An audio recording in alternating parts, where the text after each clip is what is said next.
this is Ashley D. Just coming to you because I have been getting so many, Facebook messages, Facebook, everything about what do I do or what do I say when I'm talking to someone on the phone. What is the best way to approach the situation? What's the best way to approach them? And the only thing I can say is what works for me. I can't say, what everybody else is doing. I can only tell you what works for me. I know a lot of people are not comfortable with talking to people face to face or over the phone. I know me personally, it took me a long time. It took me a long time to get comfortable with public speaking. It took me a long time to get comfortable with, explaining things like, or just not really talking, but just face to face, especially with somebody that you do not know, is hard. I'm telling you guys, it's hard, but it's possible. You can do it. You know, the main focus of this video and the main purpose of this video is to mostly just treat this like a business because this is your business. This is what's going to pay you. This is what's going to put you in a position where you don't have to have a job just over broke. You don't have to do that. Me personally, and this is just me, I do this. I don't have another job. I'm doing this full time. So let's get into why I want to make this video and just some of the tips that might help you guys and that will give you some type of confidence, because number one, you're going to have to be confident in this job because you're going to be approaching people every single day that you do not know. And if you feel uncomfortable or if you're uncomfortable, you're going to make your potential customers or your potential clients uncomfortable too. And you don't want to do that. You do not want to make them feel uncomfortable because one, they're going to say, oh, she don't or he don't know what she's talking about, so I'm not going to waste my time. You don't want to do that. You want to be confident. You want to be confident. You want to be, comfortable with your business because this is your business. Promote it. Talk about it like you know it, because if you don't, they will see that. Especially if you're trying to get some money from them or trying to get them to buy something or participate in anything, they will see that. Okay, so just get comfortable, be confident, because this is your business. Yeah, it may say MCA, Motor Club of America, but when you're out promoting, you're putting your name in front of it. So you want it to be right. Okay, so let's get to treating this like a business. Me personally, when I talk to someone on the phone, or if I get leads, or I get an email saying, hey, this person's interested, well, filled out the information on your capture page, call them, whatever. I call them and I treat it like a business, because most of the time people will contact you for two reasons. For the benefits, one, depending on how you advertise it, what advertising that you put out there, two, the money potential, like the income. Okay, most of the time my ads that's out there mostly dealing with the money, how they can make money. And I found that I get more leads or more interest if I put ads like that out. Now, I do have some ads out about, car coverage, not really car coverage, but roadside assistance coverage. I do have a couple of those, but most of my ads are making money, because that's what's going to, honestly, that's what's going to draw a lot of people in. Yeah, the coverage is really good.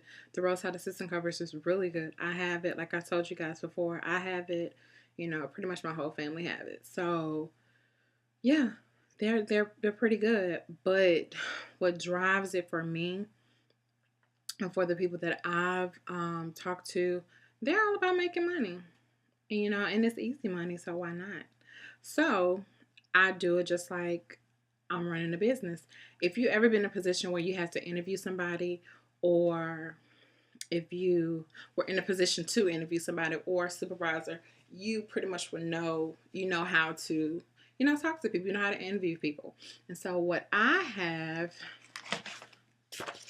and I can give, and I can attach this to the group or give you guys this, is called an interview form, okay? And this is the only thing I use, you guys, to, when I talk to people over the phone that's want this job, that's in this job to make money. I do this, and I'm just going to read a few questions of that's on here, okay? Tell me a little bit about your experience and what you're looking for. What we are looking for is a glimpse into what they have done in the past in their own words, okay? So you want to ask them, what's your experience? A lot of people send you in their resumes. Look over the resumes. It's kind of funny, yeah, but look over the resumes, because you will see, like, I've had in the past, a lot of people send me an email, their resume that said, I have X amount of experience in car salesman. There you go. You want that person because you know they're going to drive the product, get as much interest as they possibly can. That is the person that you want. You want them. So, yes, snatch them up. Do what you have to do to get them in. Even if you have to pay that $40 for you, that's okay. Because you know he's going to, or she is going to drive that sale and drive that product. You're going to get your $40 back and more. Okay? That's what you probably have to do. Another question, management experience. Have you ever managed in a location or an area? Do you have a recruiting experience? Do you have any recruiting experience? Do you know how to handle money? Did you have any shortages, any overages while you was handling that money? Because a lot of people, if you're working in retail, you have to know how to handle money. Somewhat, something. You have to know how to do something.